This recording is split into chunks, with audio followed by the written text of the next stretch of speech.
प्रिया और काजल दोनों ही सगी बहन थी, पर उन दोनों में ही काफी ज्यादा मनमुटाव था। ऐसे ही एक दिन माँ, तुम्हें तो बस प्रिया की फिक्र लगी रहती है। तुम उसके साथ तो उसका सामान लेने के लिए बाहर चली जाती हो, पर यही मैं तुम्हें अगर कह दूं कि मेरे साथ कहीं बाहर चलो, तब तुम्हारे पैसे खत्म हो जाते। काजल, तेरी दीदी सिलाई का सारा सामान अपने पैसों से लाती है। बड़ी मुश्किल से फैक्ट्री में काम करके मैंने तुम दोनों की परवरिश करी है। ऐसी बातें करके मुझे शर्मिंदा मत किया कर।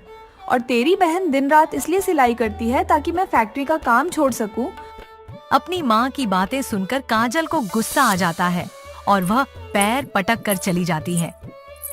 माँ, आप तो जानती हैं वह अभी बच्ची है, उसे ऐसे मत डांटा करो। वह तुझसे सिर्फ 2 साल की छोटी है।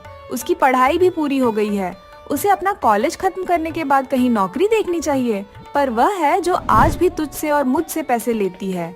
तू भी तो मेरी ही बेटी है, जिसने मुझे मेहनत करता देख अपनी पढ़ाई छोड़कर सिलाई का काम शुरू कर दिया। जब तू इतनी कम उम्र में इतनी समझदार हो गई तो वह क्यों नहीं हो रही? आशा को परेशान देख प्रिया भी परेशान हो जाती है।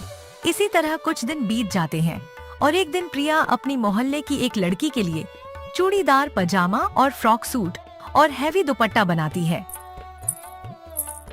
जो काजल को काफी पसंद आता है।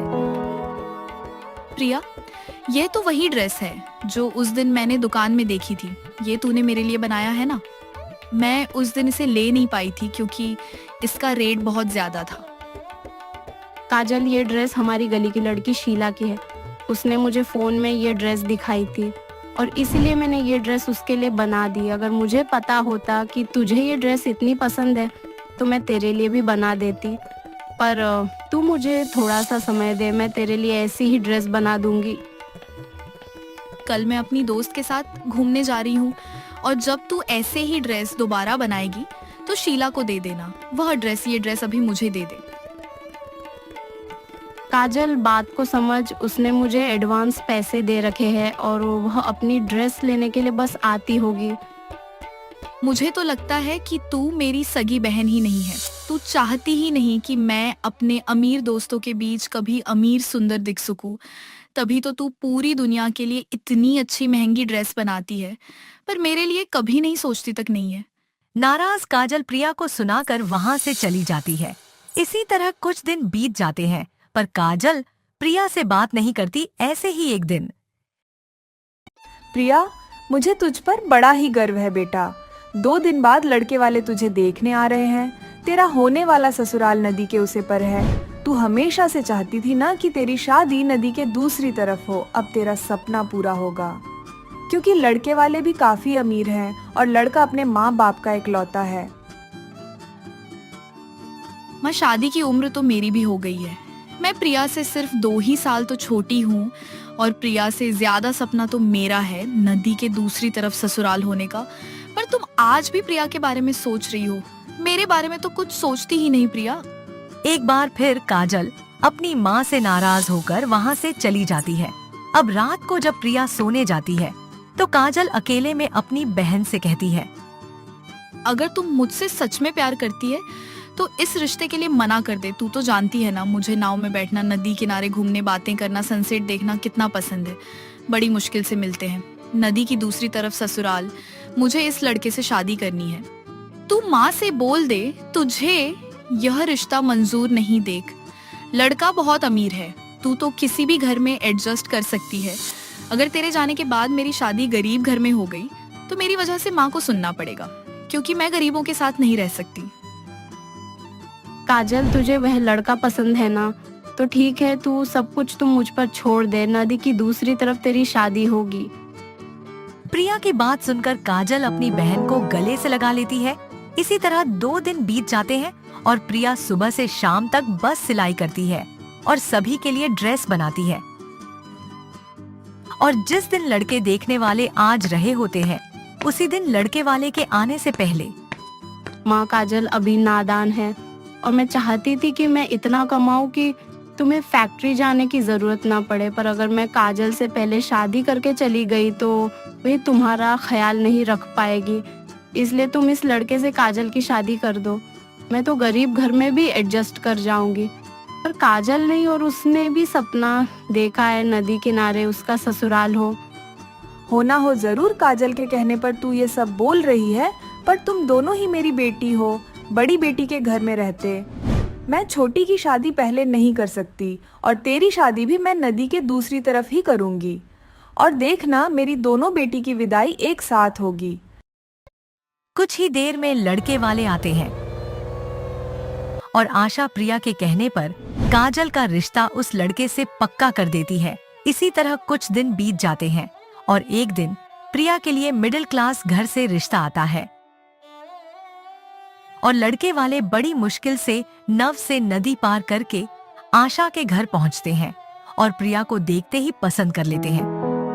बेटा, यह तो बहुत अच्छी बात है कि तुम्हें सिलाई करना आता है। अब हमारे यहाँ के लोगों को नदी पार करके सिलाई करवाने के लिए नहीं आना पड़ेगा। देखो बेटा, हम मिडिल क्लास जरूर है, पर अपनी बहू को बेटी का दर्जा देते हैं, इसलिए तुम चाहो तो अपना खुद का दुकान भी खोल सकती हो। बहन, अगर घर परिवार अच्छा हो तो इंसान कम पैसे में भी गुजारा कर सकता है, और मुझे पूरी उम्मीद है कि मेरी बेटी शादी के बाद आपके घर में खुश रहेगी। इस तरह आशा अपनी दोनों बेटी का रिश्ता पक्का कर देती है। देखते ही देखते शादी के दिन नजदीक आने लगते हैं। काजल, आ गई तू। ये देख, मैंने हूँ दोनों बहन के लिए हल्दी, संगीत, मेहंदी, शादी और गृह प्रवेश की ड्रेस बनाई है। तुमने तो हम दोनों की ड्रेस एक जैसी बना दी, पर यह क्या तुम्हारी ड्रेस ज्यादा अच्छी है गृह प्रवेश वाली, और मेरी ड्रेस इतनी साधारण क्यों? तुमने जानबूझकर ऐसा किया ना, ताकि गृह प्रवेश के वक्त लोग मुझसे ज्यादा तुम्हें देखें, क्योंकि तुम्हारा ससुराल भी वही नदी के दूसरी तरफ। नहीं काजल, ऐसा कुछ नहीं है। अगर तुझे मेरी ड्रेस पसंद है तो तू वही रख ले। गृह प्रवेश की ड्रेस तो मैंने इसलिए अलग रखी क्योंकि नदी पार करके जाने से हमारी ड्रेस गंदी हो जाएगी, और ससुराल में भी एक जैसी ड्रेस होगी तो पता नहीं लोग क्या सोचेंगे। बस रहने दे, हर बार तू साबित कर देती है कि तुम मुझे प्यार नहीं करती। अब मैं अपनी गृह प्रवेश की ड्रेस खुद डिजाइन करवाऊंगी। नाराज काजल जबरदस्ती अपनी माँ और बहन से पैसे लेकर एक छोटे मोटे डिजाइनर के पास जाती है और उसे अपनी गृह प्रवेश ड्रेस बनाने के लिए देती है। देखते ही देखते दोनों ही बहन की एक ही मंडप पर शादी हो जाती है और दोनों बहन अपने परिवार के साथ नव से नदी पार करके अपने ससुराल पहुंचते हैं, जहां उनके गृह प्रवेश की तैयारी होती है और दोनों ही बहन अपनी गृह प्रवेश की ड्रेस पहनकर आती है। बहू, तुम्हारा गृह प्रवेश गाउन तो बहुत अच्छा लग रहा है। सच में बहुत टैलेंटेड हो तुम। तुम जानती थी नदी पार करके ससुराल आने में तुम्हारी शादी का लहंगा खराब हो जाएगा, इसीलिए तुमने ये गाउन बनाया ताकि गृह प्रवेश करते वक्त लोगों का ध्यान तुम पर हो। बहू, मैंने सुना है नदी के इसी तरफ 2 गली छोड़कर ही तुम्हारी बहन का भी ससुराल है। उसने भी अपने गृह प्रवेश के लिए ऐसे ही कुछ अच्छा डिजाइनर से डिजाइन करवाया होगा ड्रेस। वैसे तुम तो काफी अमीर लगती हो। बहन, मेरी बहू कोई अमीर नहीं बल्कि खुद दर्जी है, उसने खुद अपनी ये ड्रेस बनाई है। अगर ऐसी बात है तो चलो बहन, 2 गली छोड़कर ही तो बहू की बहन का भी है ससुराल है, उसकी भी ड्रेस देखकर आते हैं। कुछ ही देर में मोहल्ले की सारी औरतें 2 गली छोड़कर काजल के घर जाती हैं, जहां काजल ने बड़ा ही अजीब सवाला और नीचे से साइड कट फ्रॉक डाला होता है, जो बिल्कुल अच्छा नहीं लग रहा था। एक बहन की ड्रेस देखो, ऐसा लग रहा है जैसे किसी बड़े डिजाइनर से बनवाया हो, और दूसरी बहन की ड्रेस ऐसी लग रही है जैसे किसी गली की औरत से सिलाई करवाई हो। बहुत सच कहना, तुमने कहीं और से गृह प्रवेश के लिए ड्रेस बनवाई है ना? क्योंकि अगर तुमने अपनी बहन से बनवा होती तो तुम्हारी ड्रेस भी बहुत सुंदर होती। लोगों को अपने ऊपर हंसना देख काजल का सर शर्म से झुक जाता है और उसे एहसास होता है कि उसने अपनी बहन की बनाई ड्रेस ना लेकर कितनी बड़ी गलती की है।